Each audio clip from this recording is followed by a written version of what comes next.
Hello, and welcome to another episode of Pampering Myself podcast. Welcome to the final episode of 2024. I'm thrilled to wrap up this year with one of my favorite guests and a dear friend, none other than Mrs. Berline Brown. I wanted to end the year on a lighthearted, fun, and entertaining way, yet stay true to our cause. And immediately I thought of Berlin. Anybody who knows her knows she's always full of positive energy and a fun person to be around. I'd like to share just one fact with you, I promise. According to the Mayo Clinic, quote, a good laugh has great short-term effects. When you start to laugh, it doesn't just lighten your load mentally, it actually induces physical change in your body. End of quote. So the tip for the day is laugh as often as you can. So, okay, let's rock and roll. Today's episode is titled Life is a Comedy of Error, Laughing at Our Mistakes. We're about to jump right into the hilarious messiness of our daily goofs. Like when I went out in public and someone pointed out, hey, your shoes don't match. How about sending an awkward text to the wrong person? Oops. Yeah, that time you accidentally shared a text or an inside joke with someone who definitely wasn't meant to see it. Yep, we've all been there. So buckle up because we're flipping those cringe-worthy moments into pure comedy. Let's see how turning our flops into funny stories can lift our spirits and give us a good laugh. Welcome back, Berlin. I'm excited about this episode because we need some healing. With all the election craziness, the uncertainty of the future, and the holidays upon us, we are stressed more than ever. So I appreciate the opportunity to sit back and laugh with you. Are you ready?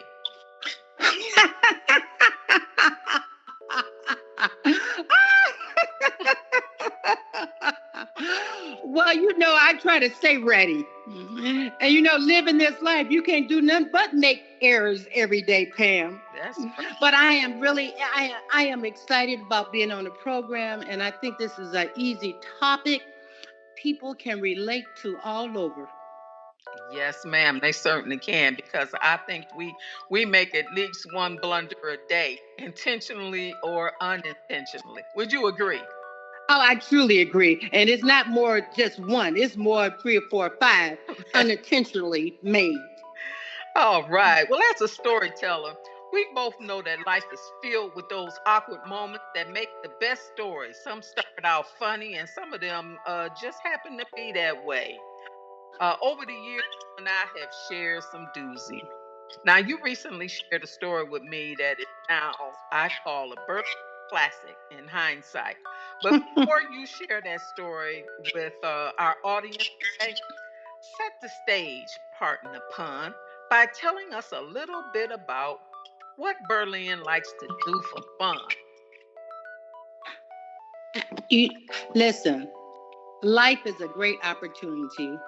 And for myself, I love life. I embrace life. And one of the things I love to do about life is, I've always wanted to sing and couldn't sing. Well, at least other outsiders always say, Berlin, you can't sing, so just stay in the shower. But no, I love having fun. I love socializing. I love the theater. I've joined the theater in my I'm not going to say old age, in my golden years. Uh-huh. And it has been a blast. I love jazz. And in my mind, I could remember someone saying, if you can see it and if you believe it, you can achieve it. And I see myself as a jazz singer. Well, all right. Regardless of anybody else around me, but I'm that jazz singer, and I look for every opportunity that I can portray that image. All right. And I love dancing. Okay. Now share that classic story with us about your late one of the latest. Yeah. One of the latest. I don't know if we should call it an era. We'll call it one of them things that just happened. Yes. And it's a opportunity, and it's a, I don't know what to call it. Okay. But no, I know which one you're talking about. You know, I have so many. Yes, you do. But this latest one is that I had opportunity to be a background singer, and I was supposed to truly be the background singer. And before I know it, because you know I have so much energy and I love singing, I love jazz, I just love it all. But person gave me the opportunity to share in with the other background singers, and for some strange reason, on the stage, I end up being near the front of the stage next to the solo singer.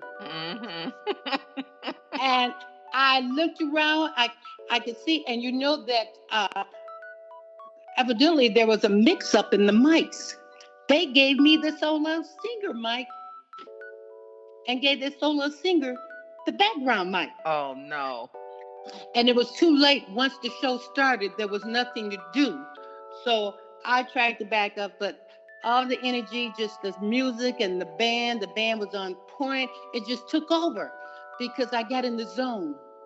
And all I could see was, I even saw the bright lights coming out, but I was in the wrong place at the wrong time. I can only imagine what that I call her the headliner. What she must have thought that she get. Who was the headliner?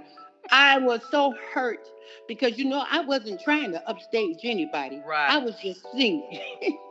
And sometimes you get cornered when you get all wrapped up in the groove or in the mold, and you just, it's just something that and that's me, because you get so deep into the music, and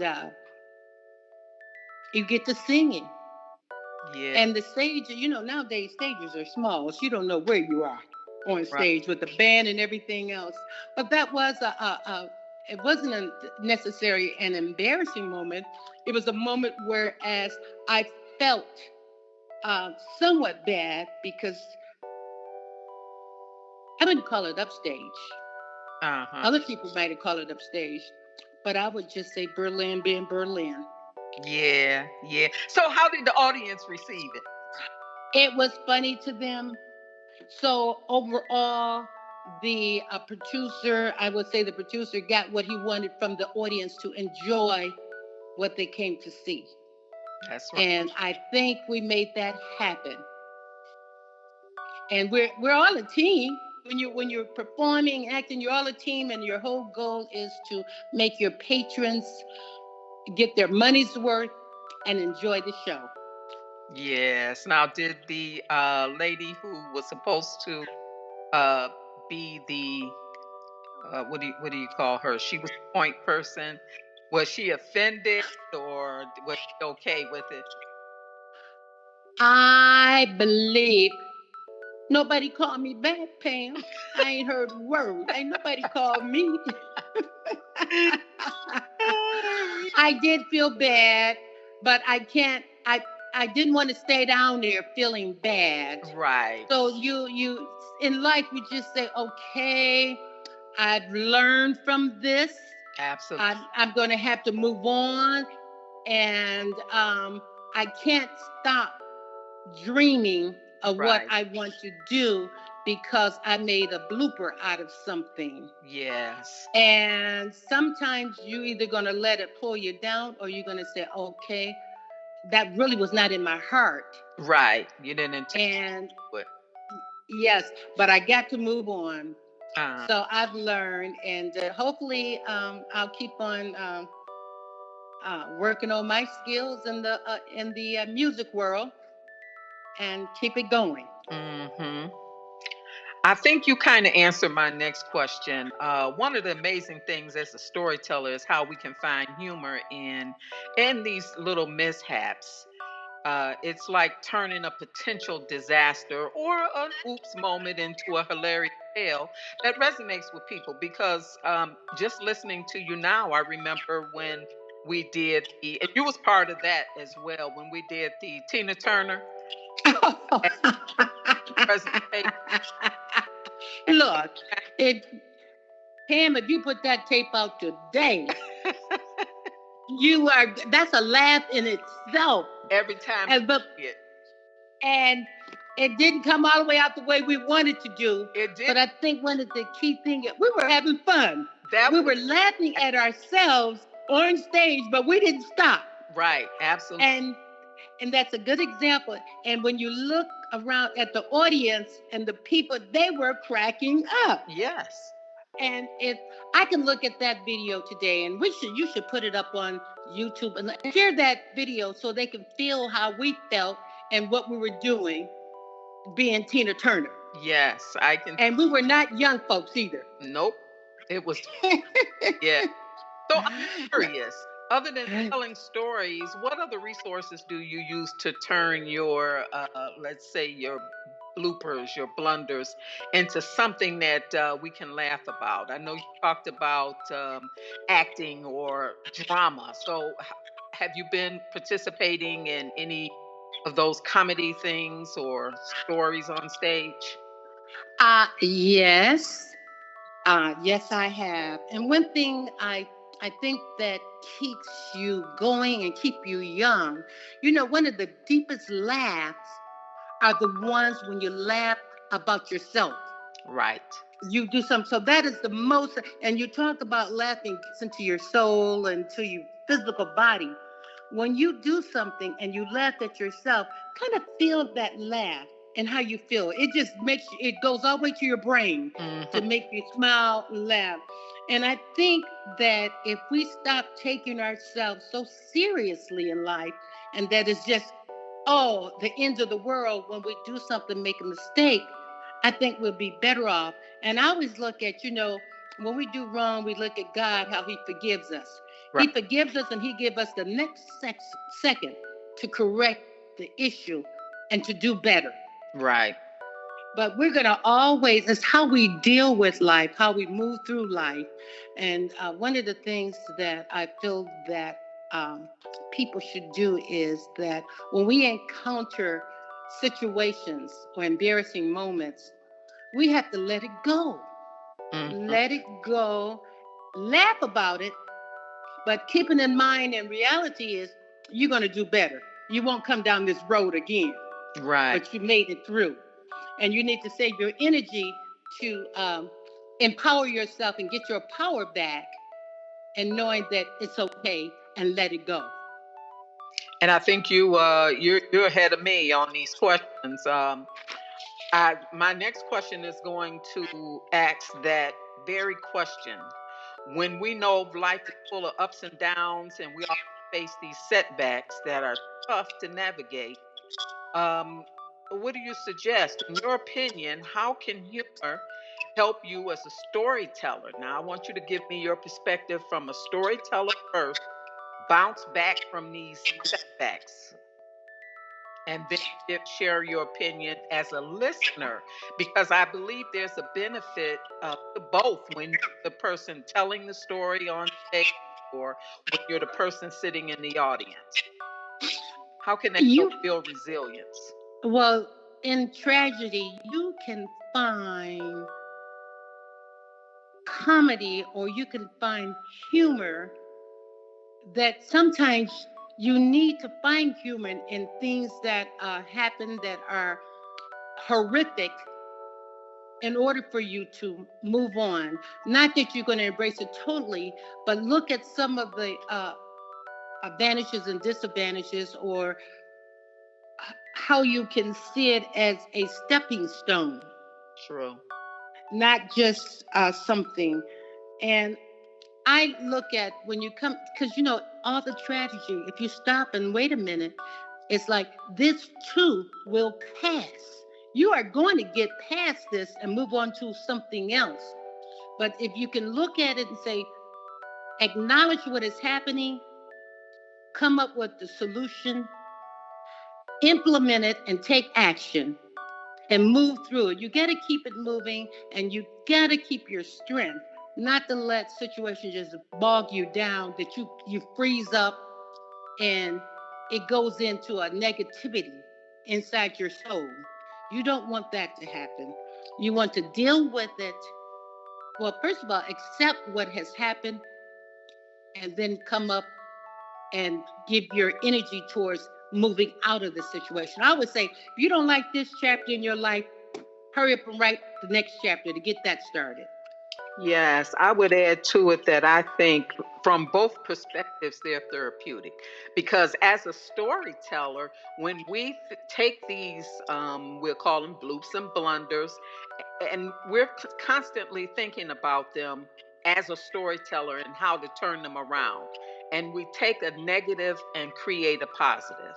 Yes. That forces us to look at reality and to laugh at it, because I mean, to think about when I walked out of the house with mixed max shoes on, it took someone standing, at the gas station where I'm getting ready to pay for my gas to look down at my feet and say, "Hey, you got on two different shoes. Did you know that?" And I couldn't do nothing but look down at my feet, and I was on my way to work. Yes, I have on two totally different shoes, but I was moving so fast that day, trying to get out of the house because I had to stop and get gas and do whatever I had to do, that I put on the wrong shoes. So, when you think about things like that, what causes that, then we can laugh at it. And What? as a person sitting in the audience, someone may hear that and said, "Oh, same thing," or they could resonate with what you were your first story about, uh, you know, unintentionally doing something that may have offended someone else or may not have, but you didn't intend to do. Well, you can't carry their weight and you can't pick up everything everybody else dropped. But going out the house so busy getting ready for work and get on the two different match shoes is okay. It's how you react to it. If you hold your head up, going in there and do your work, they think it's a new trend. And this is a new style. Now, Berline, because I go out all the time with that navy blue and black socks. I know. I can't worry about it. I know that's what you would do. Yes, this is a new trend. That happened a long time ago, but I believe I went home and changed my shoes. You went back. See, you got to empower yourself and say, this is okay. I'll take it off and change it when I get home at 5 o'clock. That's right. That's right. I would have been on work. I would have been at work on time. And you would have been a conversation piece. You would have been the center of attraction. Yeah, I know. And you're good with that. You have to come back if somebody would have said something to you. I might have got mad. Yep, nope. I would not have. It would have been a laugh right then and there. I would look down and laugh with them too. Right. Like, wow, you're kidding me. I got on two different shoes. Pam, I can remember we had a church event and we had a skating party. Now, I hadn't skated in a long time. And you know how often and how many wigs I have. Right. I don't know what I was thinking, going skating, and you have to get used to skating again. So when you know it, didn't I fall and my wig fell off? But my wig didn't just fall off. It fell off and went about 2 feet away from me. Oh, no. And it just happened that day. I didn't do anything good with my hair. I laid down on that skating floor. It was at Northland. Uh-huh. I stretched my hand out. You would think I was on the cross. I was stretching my hand out looking for my wig because I wasn't going to sit up until I found the wig. And then I stretched it. I had to leave. I grabbed my wig. I stayed down there with my head down, eased that wig back on, turned around. You had to flip over to try to get up. And then I got up and started what I call jamming. Right. And I could look at the people on the rail on the side. They were cracking up. And I figured this is good for them to have fun at the skating ring, something to laugh about. And that's what we have. That's where we have to get. That's where I have to get. To be able to have things like that may seem embarrassing, to be able to laugh at them and to, for us to use those lessons learned or to tell stories, entertain, or whatever. Right. Yeah. And when it happens, there's nothing you can do. No.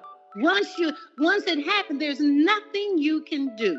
That's right. So you have to save face, put your head up, and keep it going. You're right, and you don't give in. You are absolutely right. Now, there's so many sources of laughter that help us put things into perspective. It might be a TV show or a comedian that help us laugh at these everyday blunders. Do you have a favorite comedian or show that you watch or listen to? Well, actually, I do have one. He's one of my favorite, and that's Kevin Hart.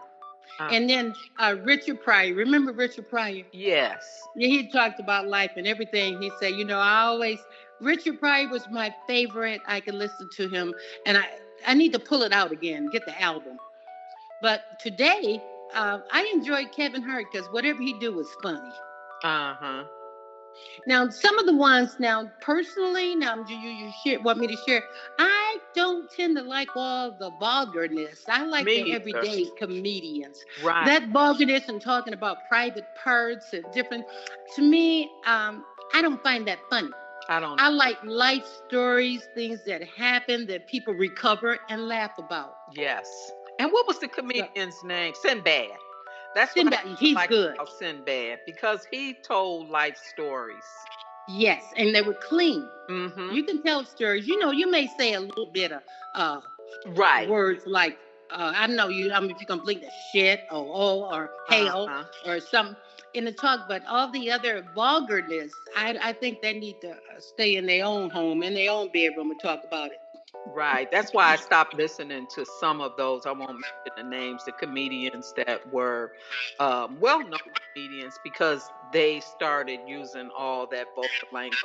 And even on these specials, these comedy specials that come on now, it's the same. If they are using profanity excessively, Yes, then I'm just turned off by it. and I don't understand today why the media feels that comedy has to be vulgar. You have to talk about private parts. They'll take 30 minutes of a 45-minute set and Yeah, talk about, and that is not comedy to me. me either. Comedy is where you need to laugh, and that's not a place, in my personal opinion, that you go to laugh at. You laugh at life situations, Right, things that happen to you in life that you can share to move on, that you didn't have any control over, and it happened, and you recovered. right. So uh, that's just my opinion. What about sitcoms or TV shows? I don't watch a lot of that. I watch movies. I'm still watching Matlock, Murder Oh, that's She Wrote. okay. I watched. Matter of fact, I watched the new Madlock. It's very good. Yes, yes. Yeah. So those are, and usually I'm out doing things. And like I mentioned to you before, I like going to plays, jazz, social events. Sometimes you can get so busy shooting nonstop. I'm surprised when I'm home a couple of Saturdays and I don't have anything on the schedule. I look around and get a little frightened. Wow, me too. I would too, because I'm surprised you have a day like that. Hello, and I'm still looking for those. But Okay. Now, there's times we find ourselves in situations where things go really bad, and finding the humor in those can be challenging. Yet, in those tough times, laughter can be the most powerful tool at the time that we really need. So, I'm curious, has there ever been an oops moment that felt like you just couldn't recover, but you did? that you felt like staying in the house and putting the hood on your Yes, head and yes, peeping out through the windows. yes, And that one. I will have to share with you. When I was sometimes you can act the fool, but it's bad when you act a foolish fool. Uh-huh. And I can remember way back, when I thought I was in love and had a boyfriend. Back then it wasn't a lot of people shacking up, but you started hearing how people move in, live together before they get married. Yeah. So I had a boyfriend staying, and it seems like every payday, every Friday, he had to work late. Mm-hmm. So I told my sister, I said, wait a minute, something's not right. I said, girl, come here. I want to go and check a track. Damn. so I decided, but now before I went to check that trap, I had to get the chain off my bike and put the lock on it and snap it. Uh-oh. And that was during the time Gloria Vanderbilt came out with her new blue jeans. Mm-hmm. I put it on, and my boyfriend at the time, I thought he was great because he was a security guard. He had a uniform. Mm-hmm. I don't even think he had a flashlight. But I went down there. He was at the Kinsel drugstore working at Cunningham's Kinsel down there on Griswold and Michigan Avenue. Okay. But to make a long story short, Pam, I went down there on a Friday. I was going to wait for him when it's time to get off work. When 11 o'clock came, he was getting off work, but I saw this familiar-faced woman come running across the street, and they embraced.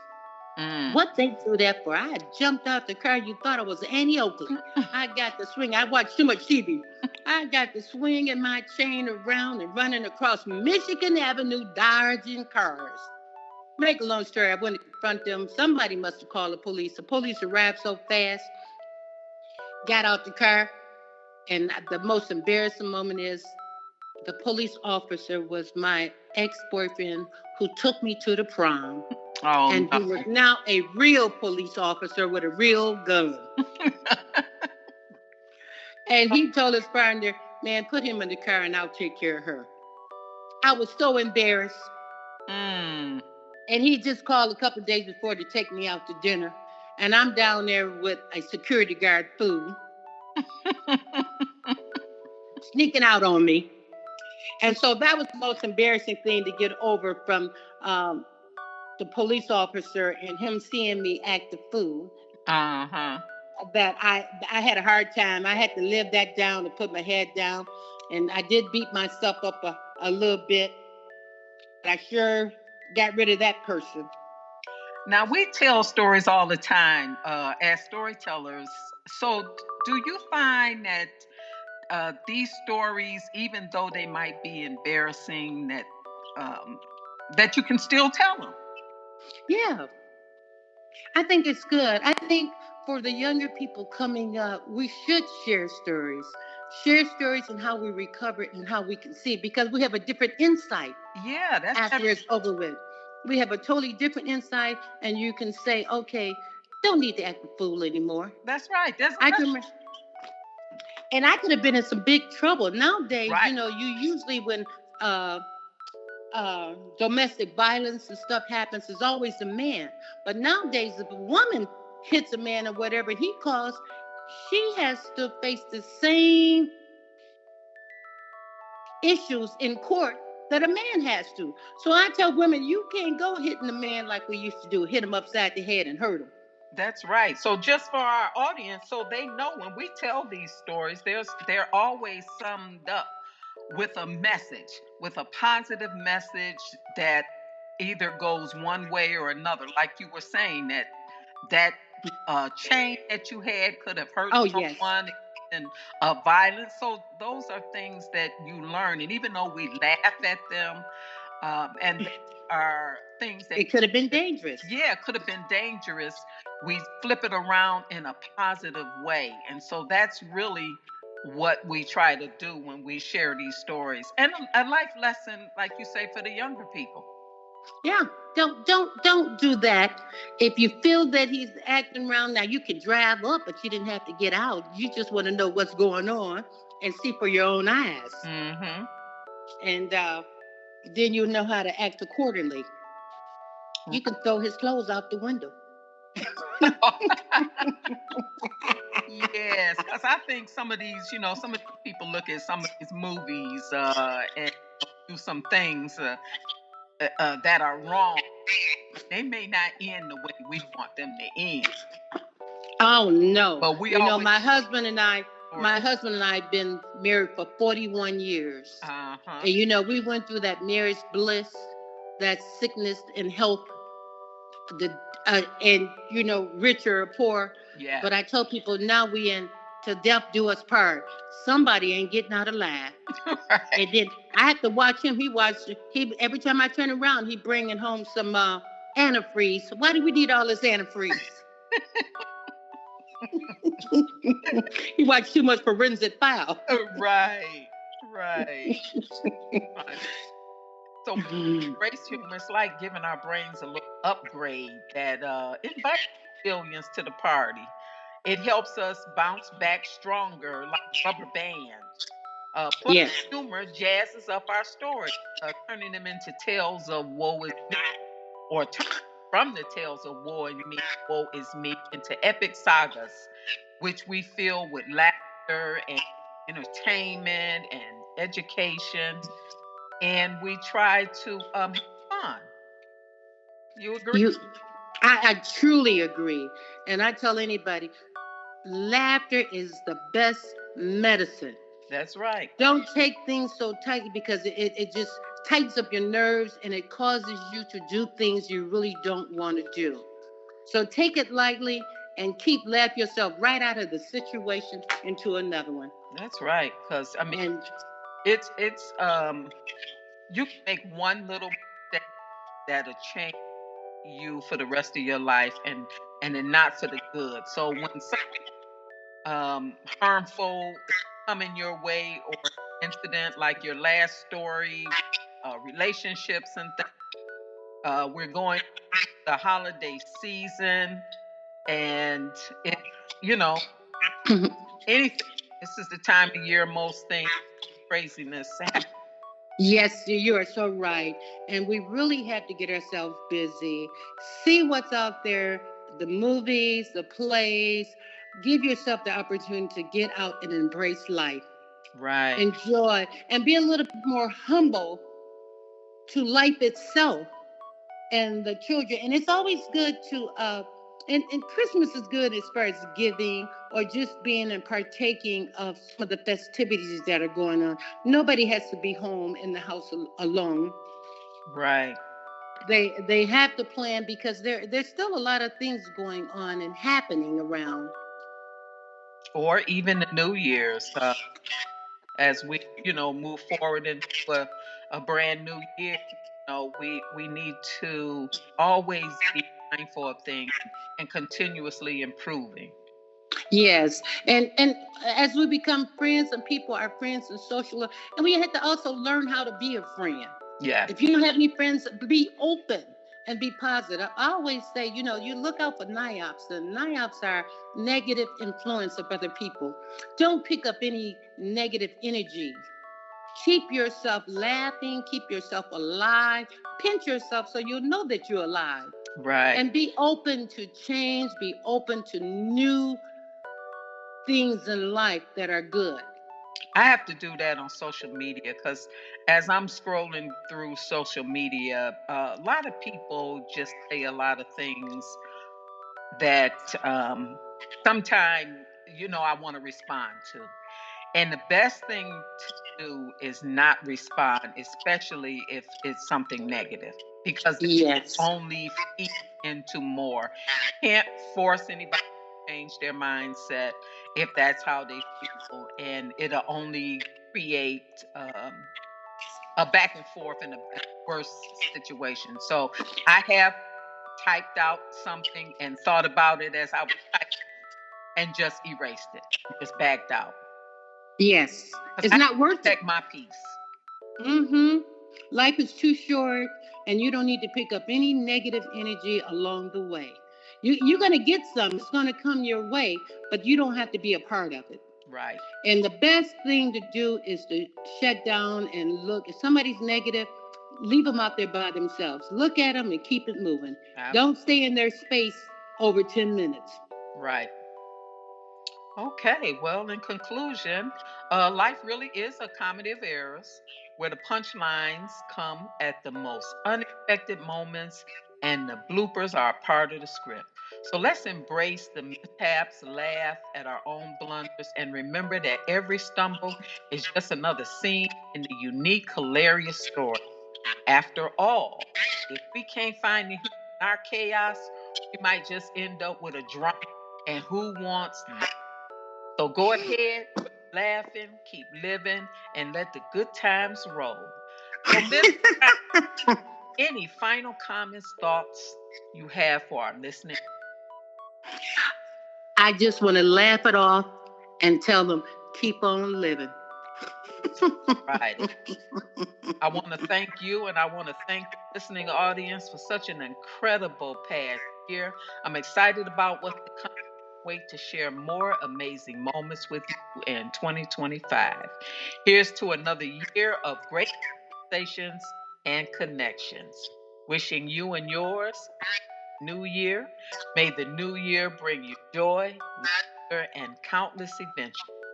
Cheers to new beginnings, fresh opportunities, and making unforgettable memories and new blessings. Take care, and as always, don't forget to pamper yourself. Goodbye. Thank you. Bye.